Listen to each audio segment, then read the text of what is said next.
Do we know what we're going to be for Halloween yet? What? Can we not? We're 3 weeks out. I know, it drives me crazy, and don't even act like you hate Halloween too. I just don't want to pay extra shipping for a costume last minute. Oh my God. I'll give you the $4. It's not $4 for extra shipping, like overnight. What are we thinking? I don't know. Something sexy or scary? Sexy scary. Oh, Sexy scary. Yeah. I like it. Okay. Send us your suggestions. Roll the open. Oh, no. Oh, wait, don't. No. Please don't. Eric, cut that out of the cold open. Cut that out. Every day. Here we go. Let's make it a good day. Every day. We do it our own way. Sing it out every day. Yeah, let's make it a good day. Every day. Oh, no matter what they say. Oh, yeah. Now, here's Jason.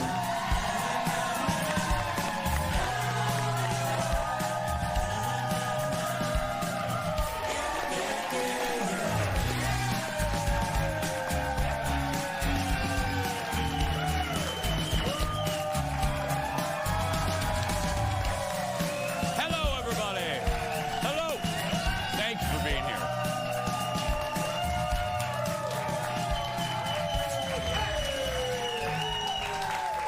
Hi, everybody.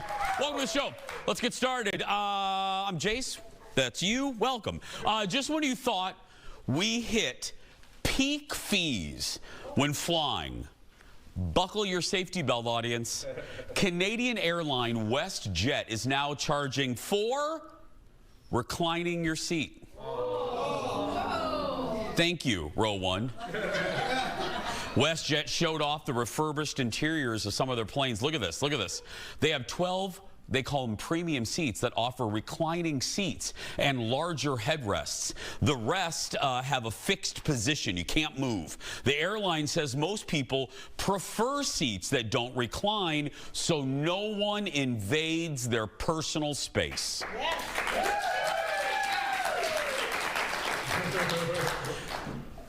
Ryan, remove everyone that clapped. We invade each other's personal spaces on a daily basis. Give it up for Fallon, everybody.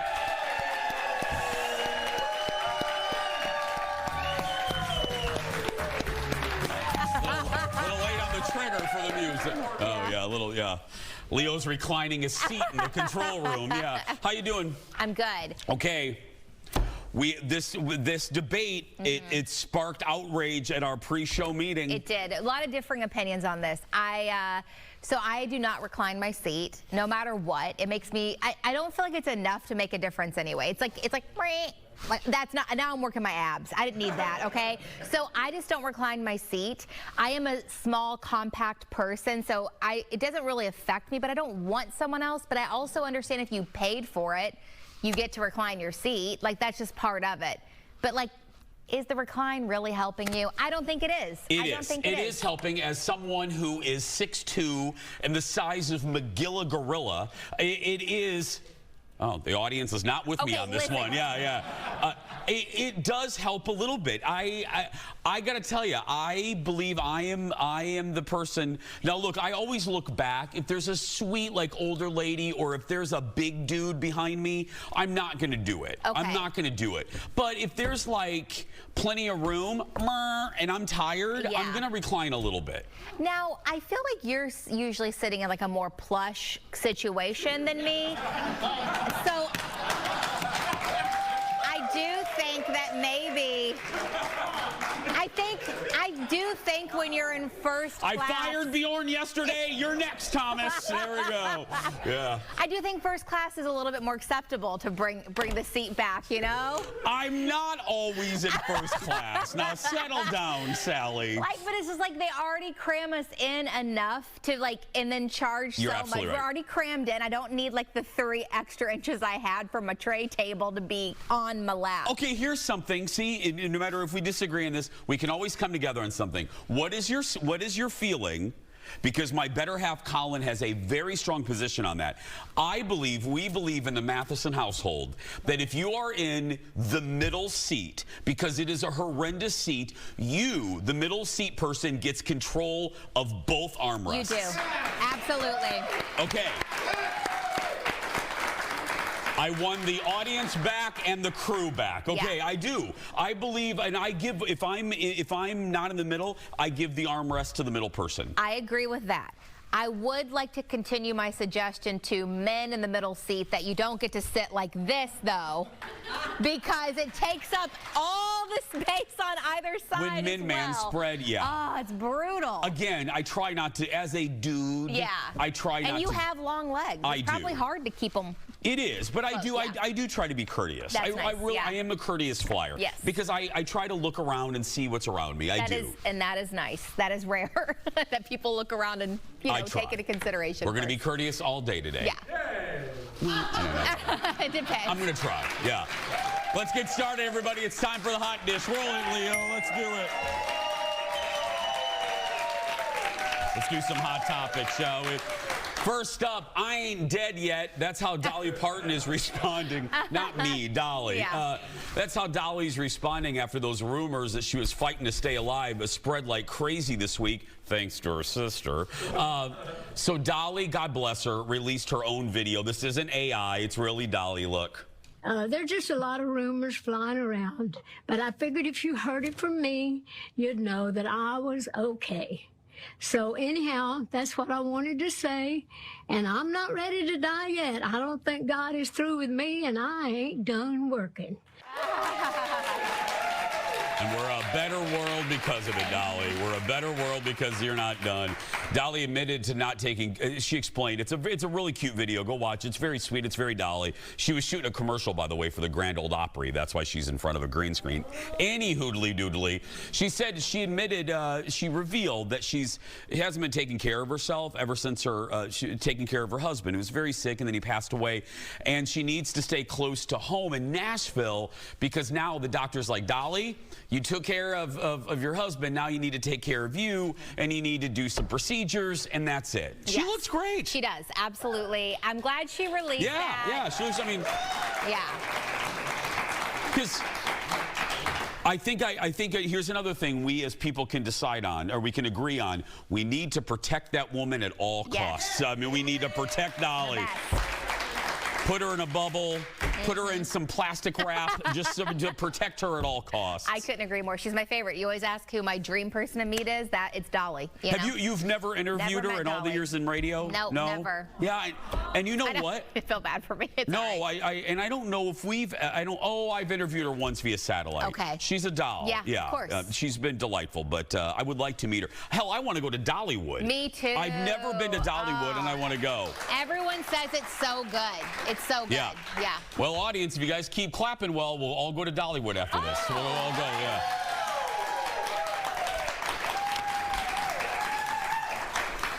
Jeff, can you get the Fox credit card for me, please? Thank you. Yeah. Next in the dish, a new record for Taylor Swift. She beat Adele's record for the biggest album sales in a week, selling 3.5 million copies of her latest. Meanwhile, Taylor was on Seth Meyers last night and told a really great story involving her fiance Travis Kelce. He was in the VIP tent of the Eras tour concert in London and found out that Barbie director Greta Gerwig would be there.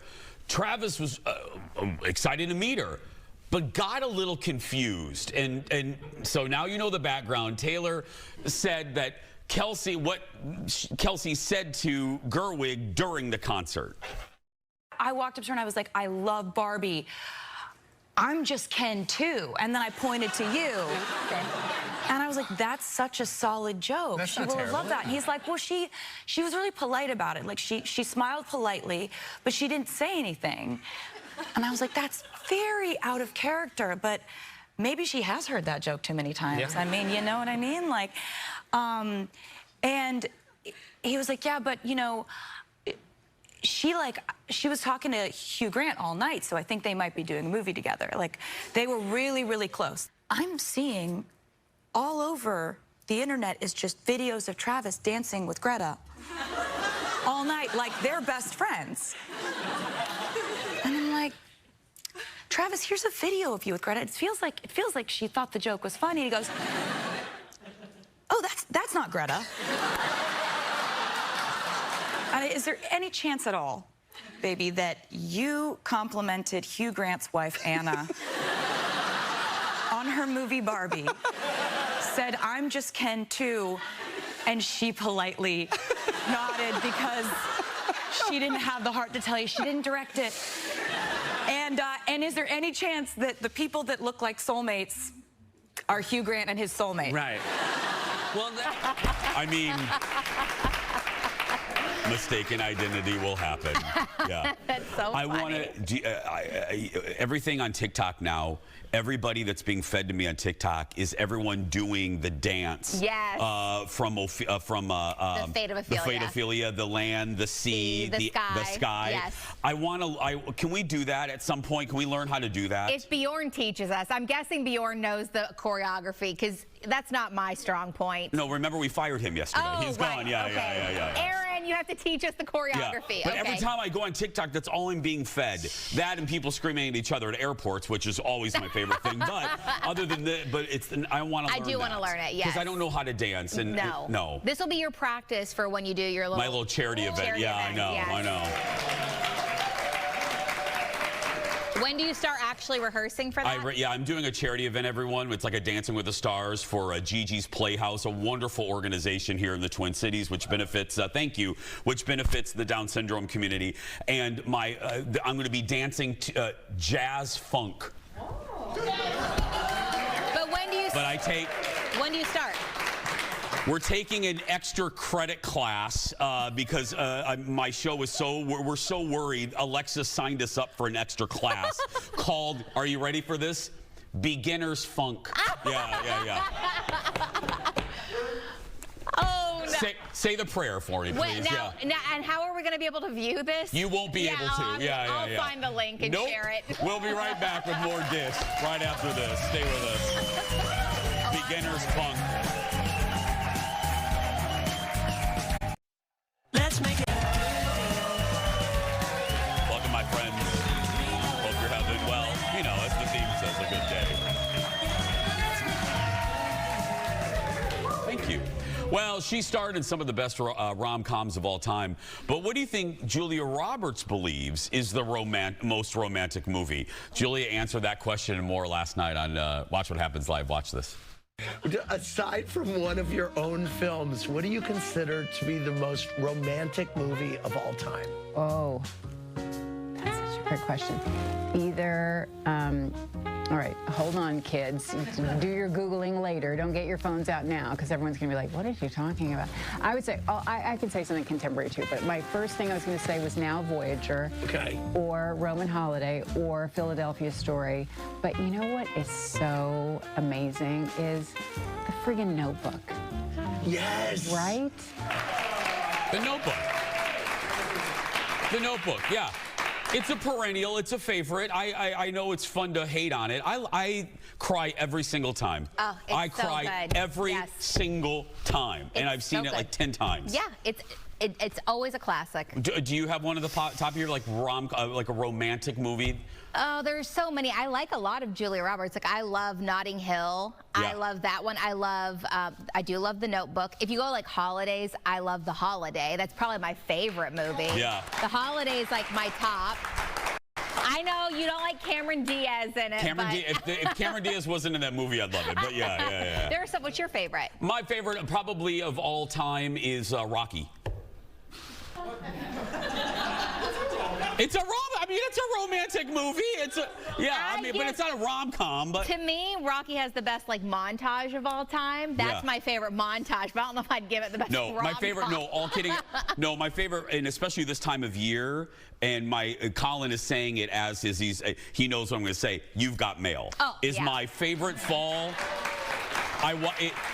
Do you like? I watch it every fall. Fall in New York. That movie makes me want to move to New York. You like You've Got Mail better than Sleepless in Seattle? Absolutely. Okay. And I love Sleepless in Seattle. And I love Sleep, but yeah, I know. Jeff just gasped. Executive producer Jeff just swallowed his tongue. Anyway, Julie also revealed to Andy that she's a major Real Housewives fan and watches every single franchise.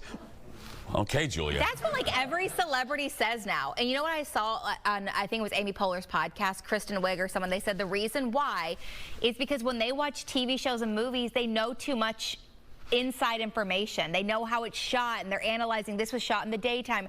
And with reality shows, they don't have to think about any of that because it's not like produced like that. So I think that's why celebrities like reality shows so much. And I've got a commitment. I'm going to start Salt Lake City. Everyone keeps telling me I know. I'm going to start it. We have to. Everyone says I'm going to start it. More Dish now.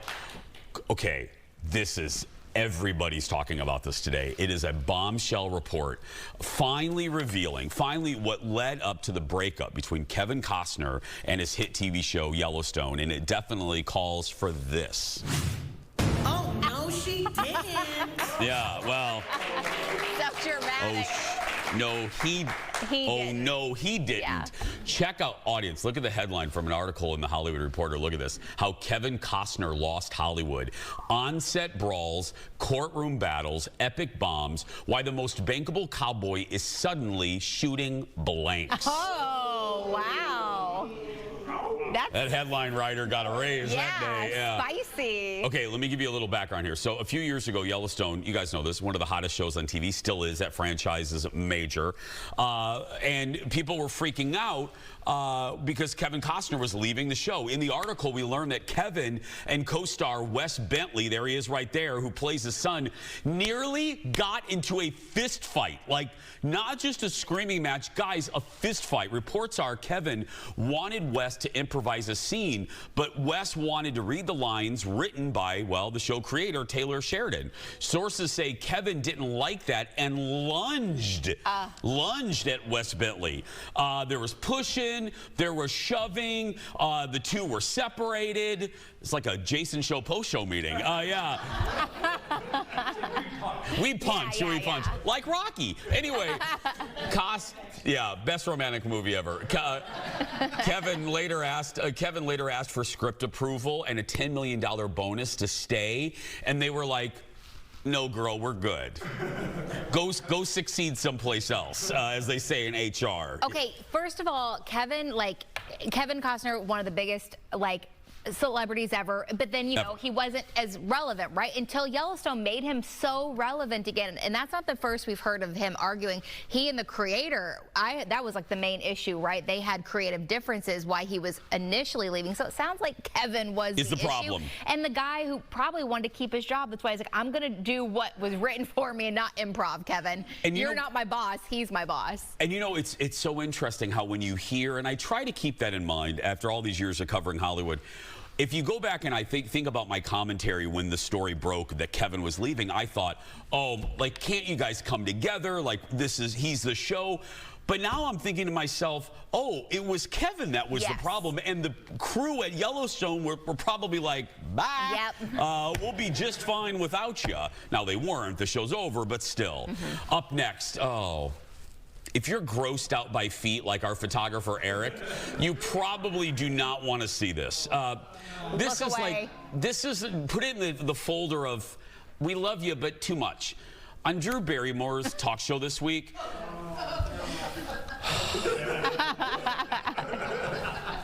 they were discussing how often we should be washing our feet as humans.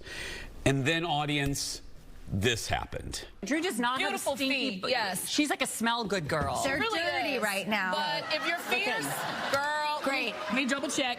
Hold on. Yes, I mean, it smells like a whole lot of nothing. Yeah, that's what you want. There's no scent there whatsoever, and believe me, I have other issues. You know, that was so bad. Our audience coordinator Aaron didn't even prompt the audience to clap. I did not. Are you on strike from that, Aaron? Yeah. And then one woman thought she might clap, and she went like this. She went. No, like that. No, yeah. Or she was getting a fly that's loose in our studio. Either one.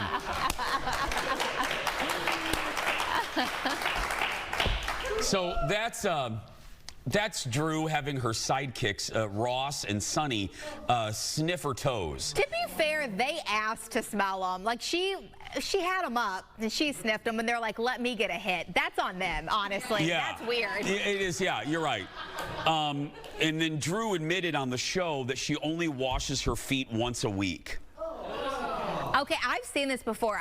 This has like been an online controversy before where a lot of people don't actively scrub their feet. They're like, the soap runs down and that cleans my feet enough. And I've seen this like be an online battle I have before. too. And I'm like, dude, my dogs, they go rough, okay? Like, I gotta scrub them. There's no chance I'm out and about not scrubbing these every time I shower. And no matter how clean your house is, if you're walking around your house barefoot, look at the bottom of your feet sometimes. You look like Barney Rubble. I mean, it's like, you know.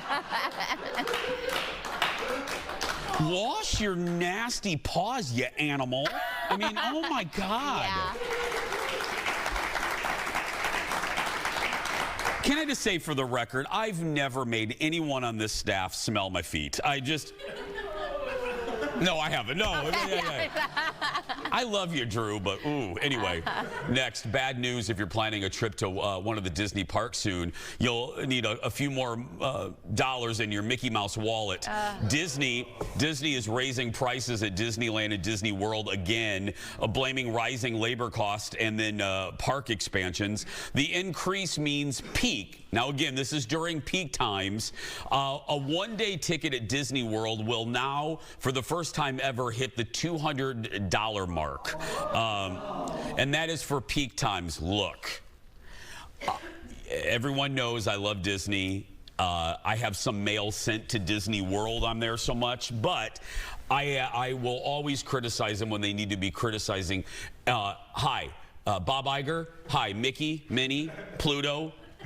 Minnie, Pluto, Cinderella, read the damn room.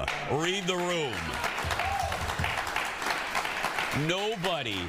Nobody is in the mood to pay for more of anything. Coffee now is a mortgage payment. No one is in the mood. And you know what? I got to tell you, from a marketing point of view, I'm not kidding now. From a marketing point of view, how much goodwill would it have given the Walt Disney Company to, for a year, bring prices down a little bit? You know what I mean? How many millions of dollars in earned media would that company have gotten if they said, you know what? Because to be fair, they do this every year. There are price increases every year, and I get it. Things are more expensive. We see it. The companies do have to pass it on to us, but they would have earned millions of dollars in earned media had they done a one-year, hey, we heard you. Have Bob Iger come out, look in the camera and say, hey, families, we want you to come here. We know things are tough. So for 2026, we're going to lower the prices on the parks and parking. That would have given them so much goodwill. It would have. It would have. And the issue, too, is that is just getting you through the gates, right? To actually ride rides, you then have to pay for, like, all the lightning lane passes so you actually can get on some of the rides. If not, you spend the majority of your day waiting in lines. And to me, it feels like they're saying, as long as you're above middle class, you're welcome at our parks. And that's messed up. Yeah. That's messed up. Absolutely. We go with our regularity because we don't have kids. I don't have to buy little Jason Jr. a $15 Mickey pretzel. You know what I mean? Think of a family of 4 or 5 trying to go for a couple of days. Wild. You know this. You've heard me say it a million times. Colin and I always, again, I'm always trying to be aware and think of other people. I look at these when grandparents bring their grandkids and there's like 5 of them. I'm like, how are you doing this? They probably saved up for years and years and years to be able to afford this. Yeah, it's just nuts. So, Bob, do better. Mickey, do better. We'll be right back. Back in a moment, everybody. Now I'll never get it. Coming up up in just a little bit. We are all in the mood to go down the yellow brick road as Wicked for Good gets ready to open, and our Wizard of Oz expert, Tori from the Oz Vlog, will join us live with the latest. Then there is so much hot dish today we have left over, so grab that Rubbermaid container out of the fridge when the Jason Show continues.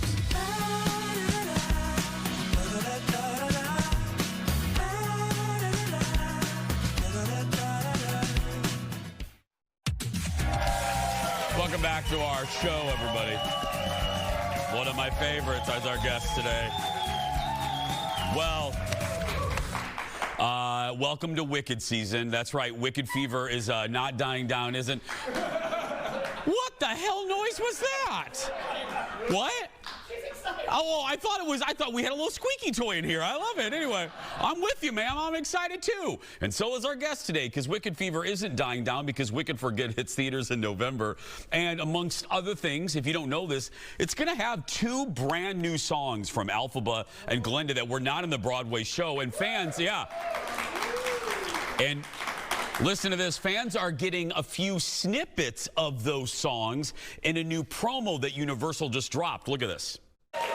Love that. So, Friends, the new songs are called The Girl in the Bubble, and you just heard the end one there, No Place Like Home. Tickets for Wicked for Good are on sale now. They're already just blasting off. And our guest today will most certainly be going more than once, more than twice, more than a dozen times. She's a Wizard of Oz historian with an incredible collection and a huge platform audience. Give it up for one of my favorites from the Oz Vlog. It's my friend Tori, everybody. Hi, friend. Thank you so much for having me back.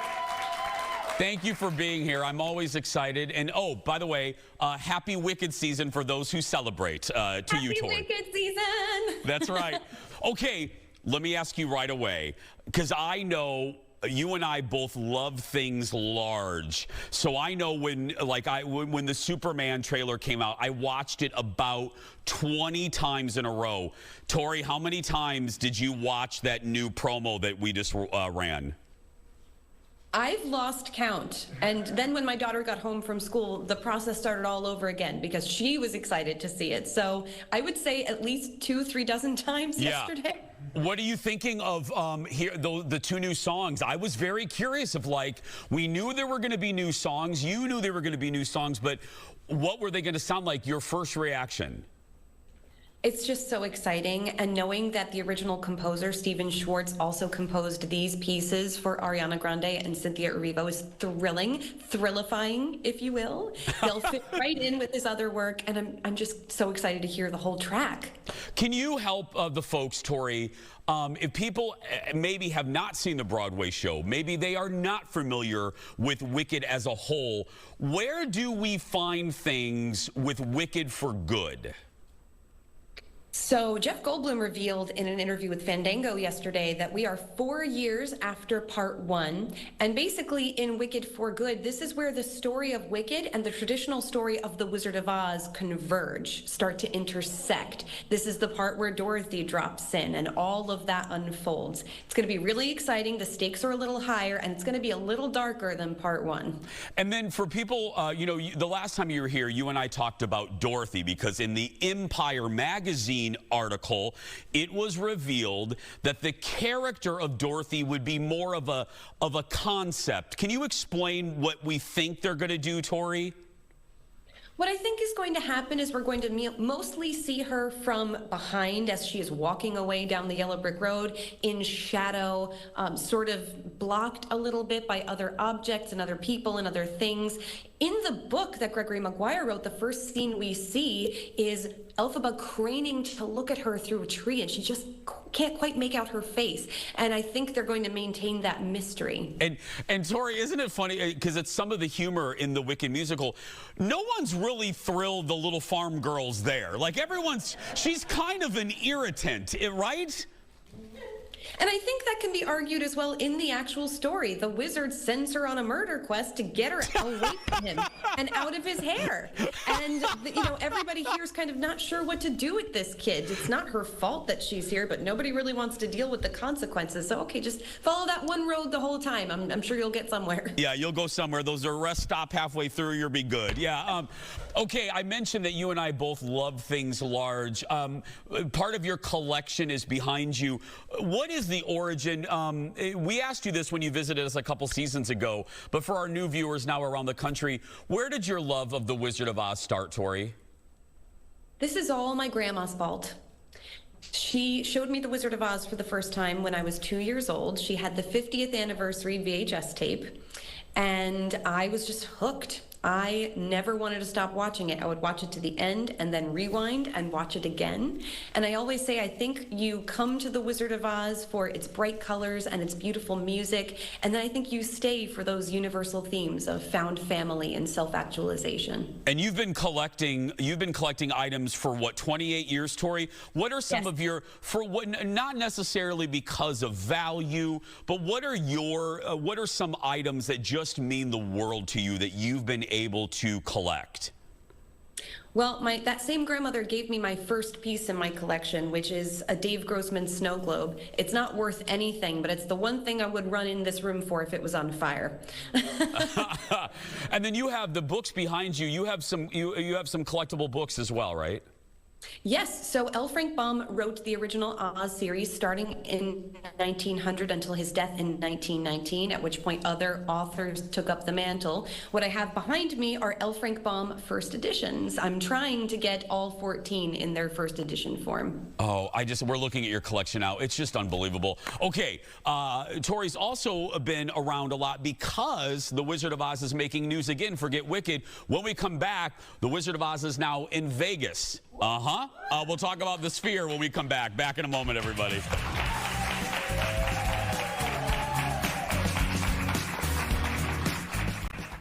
Let's make it a good day.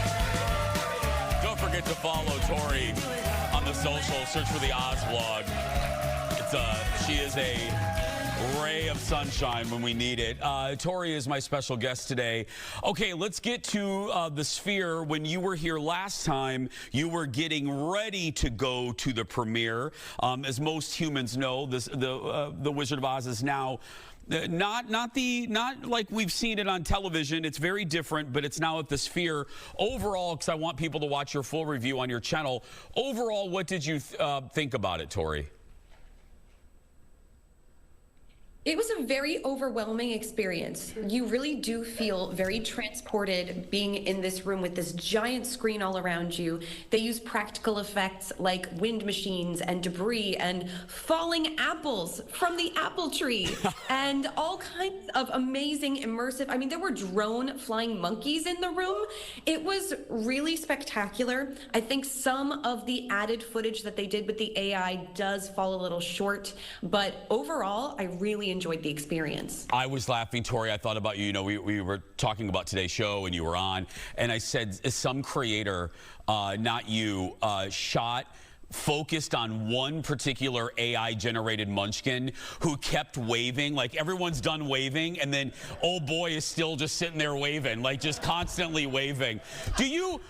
Tori, do you have a guess? Do you have, because my feeling is, do you think they're ever gonna, now that they've heard the criticism, do you think there's ever a chance that they'll go back and fix some of these things that people are now noticing? I do. I think they are listening, and I think they do have an opportunity to create more completed animation. I think this was a test balloon to see how people would respond to this project, and the response has been very overwhelmingly positive. They've been selling out shows daily.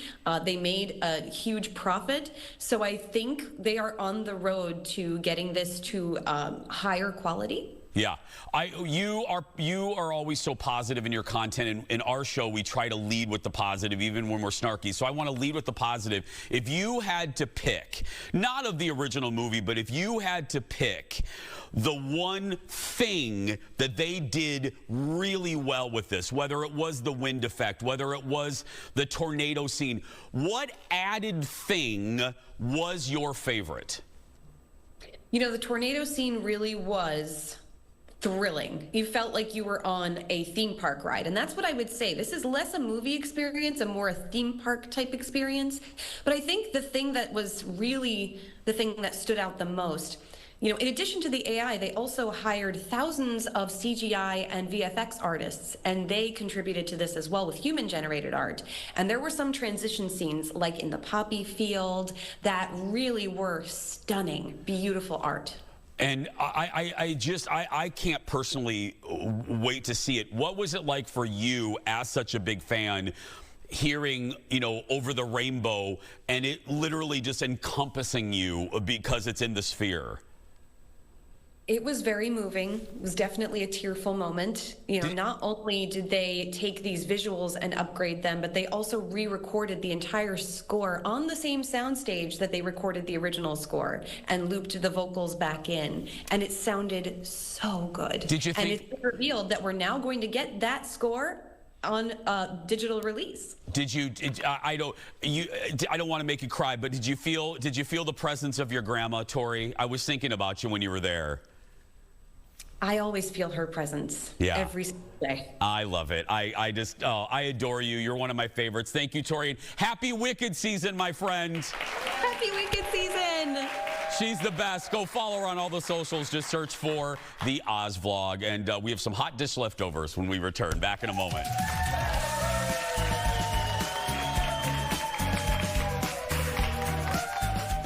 Let's make it. Welcome back.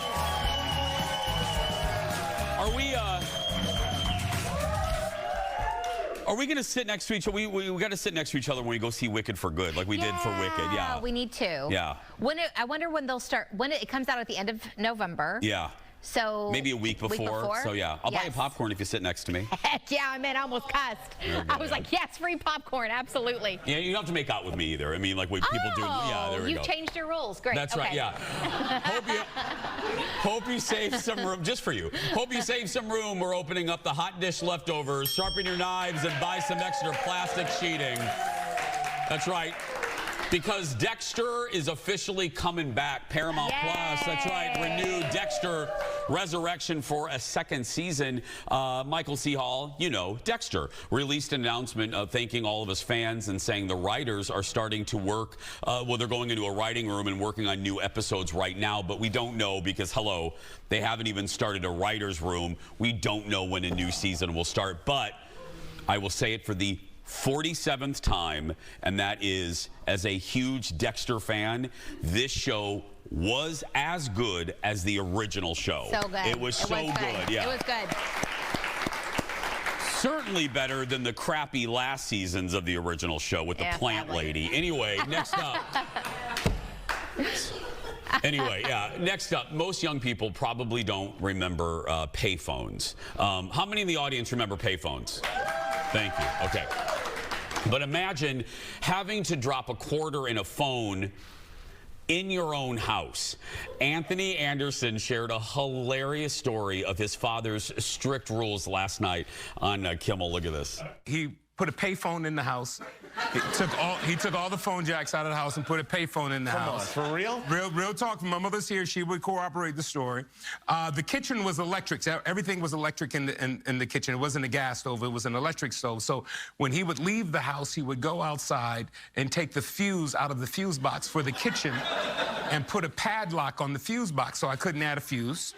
He then padlocked the freezer to keep me from getting to his food. But he gave me access to the refrigerator. Wow. Yeah.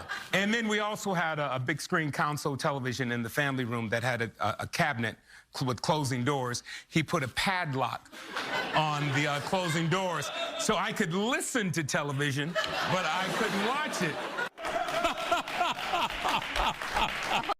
God. Oh my goodness. That's wild. You didn't have anything like that, did you? No. My sister is older than me. She's 8.5 years older. So she says my mother had no rules for me. She claims she was very strict on her, and then I just got to do whatever I wanted. Isn't that usually, because I'm an only child, I know, shocking, but but isn't that usually the case where parents run out of steam by kid 4. You know what I mean? It's like I was kid 2, but yeah. Yeah, Dara, I didn't have. I had rules, but I didn't have too many rules. Not like that. Wild. No, seriously. Anyway, okay, this is my favorite story of the day. Let's talk food for a second in the hot dish. Remember the Cracker Barrel remodel that led to everybody freaking out about Cracker Barrel? Well, a fast food joint just did their own rebrand as well. But not many of you seem to have noticed, but we did. This is not a joke. Ladies and gentlemen, I present to you the new logo for the seafood restaurant, Long John Silver's.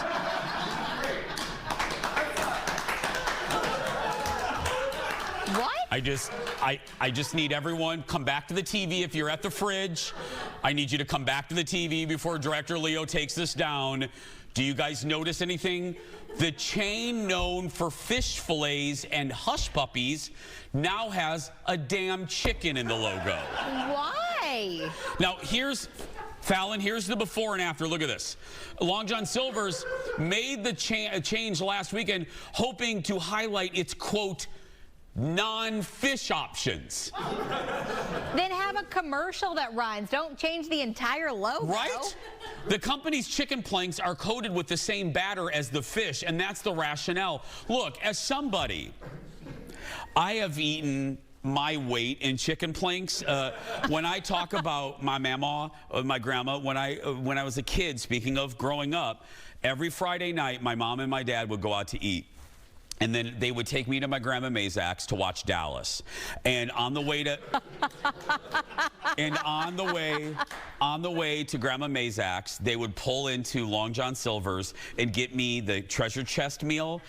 And because I was a little fatty, I would go up and I would ask my mom, I go, I want more Crispies. Yeah. So they would, And then they would give you the Crispies. The woman would scoop the crispy batters and just pour it into my treasure chest meal. A little golden delight. A little golden delight. Yeah. But Long John's, what are you doing? I don't know. You're a seafood restaurant. Sending the wrong message out there. I mean, I guess, now maybe I'll try the chicken. I'll dabble, but. Okay, because I will tell you, their chicken planks, it makes me actually want to go because I'm alone for a couple days. Colin's gone, so I can do whatever I want. So I feel like going to Long John's tonight and sitting in my underwear. I just feel like Wait, you're going into Long John's and sitting in your underwear? No, there? not in the restaurant. I just mean taking it home. Okay, wanted to clear that up. Yeah, and then sitting in my basement with my crunchies. Yeah. I don't like the name chicken plank. I need a different, why is it called plank? Because I don't like walk the plank. Because the original, go Google old Long John Silver's commercials. Back in the 70s when the chain was huge, the employees had to dress like pirates. I mean, they did it. Oh, no. It was like, ahoy, matey, would you like a hush puppy? I mean, it was like, yeah. Yes. So the Sonic roller skaters would complain, and then the Long John Silver's pirate would appear and be like, I don't want to hear anything. Yeah, it could settle be worse. down. It could be worse. We'll be right back. Back in a moment, everybody. Oh, Long John. I do now. I'm craving it. We have one left. Let that off. Make your own. Yeah. Maybe too niche. No. Look, I know it's barely October, but if you're already thinking of the holidays and you're thinking about holiday gifts, how about some Jason Show swag? Oh, that's right, yeah. Wow. From sweatshirts, we have sweatshirts and t-shirts and sweatpants and bags and belt buckles and cigarette lighters. We have all of it. There's also mugs and a pair of plastic stemless wine glasses that people love those. Guys, I'm telling you, they always sell out, so get them now. And it's great for the outdoors if you're living in a warm climate. Links to the store available on our social media page, or we've made it even easier. Just type in jasonshowstore.com. We will be right back. Back in a moment. I like the Aldi idea. Yeah. Little quarter holder. Welcome back, everybody. Well, We have been teasing it for a while. Tomorrow on The Jason Show, it's our latest fast food field trip. This time, Fallon hops in the car and wait, and we did not plan this. Wait till you see who just shows up at the exact same restaurant that we're at. Plus, you know her from Family Guy and The Marvelous Mrs. Maisel. I'll be chatting with Alex Borstein as well. So, yeah, it's going to be great. Yeah, she'll be here. So, it'll be great. That fast food field trip. I'm still full from shooting that thing. Agreed. Yeah. It wrecked me. And I'll tell you, again, it's the first time in the history of that segment we ate everything. So you'll see what it is. Yeah, you'll see what that is tomorrow. But right now, don't forget to follow us on social media. Search Jason Show TV on all the socials. Fallon on air and Jason Matheson. But right now, that's going to do it for us. If you're watching and you're a kid that's being bullied, go out there and be yourself because no one can tell you're doing it wrong. Bye, everybody.